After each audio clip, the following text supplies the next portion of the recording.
চাট খেতে তো আমরা সবাই ভীষণ ভালোবাসি। চলুন আজ আপনাদের সাথে এরকমই একটা চাটের রেসিপি শেয়ার করব। বাই দ্য ওয়ে, আমি আপনাদের Trisha and welcome to my channel Trisha tasty ট্রিটে। আর আজকে আমি বানাচ্ছি খুব সহজে পালক পাত্তা চাট। তাহলে চলুন শুরু করা যাক। এই পালক পাত্তা চাট বানানোর জন্য এখানে আমি কয়েকটা পালং শাকের পাতা নিয়ে নিয়েছি, আর পাতাগুলোকে ভালো করে ধুয়ে পরিষ্কার করে নিয়েছি।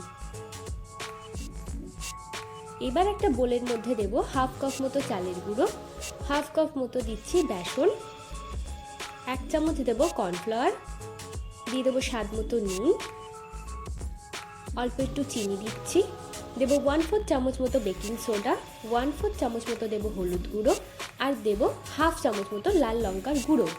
এবার এর মধ্যে আমি পরিমাণ মতো জল মিশিয়ে নেব, নিয়ে আমি একটা ব্যাটার বানিয়ে নেব। এই ব্যাটারটা বেশি পাতলা কিংবা বেশি মোটা হবে না।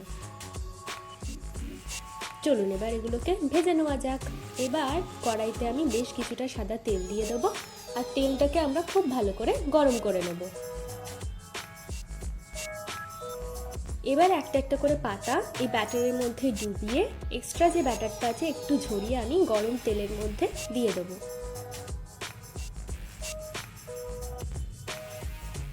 এবার এক পিঠ হয়ে গেলে উল্টো পিঠটাও আমি একইভাবে ভেজে নেব। মিডিয়াম আছে, কিন্তু এটা আমরা একদম ক্রিস্পি করে ভেজে নেব।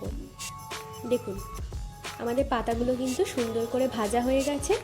এবার আমরা তেলটাকে ঝরিয়ে একটা প্লেটের মধ্যে পাতাগুলোকে তুলে রাখবো, আর একইভাবে আমি বাকি পাতাগুলোকে ভেজে নেব।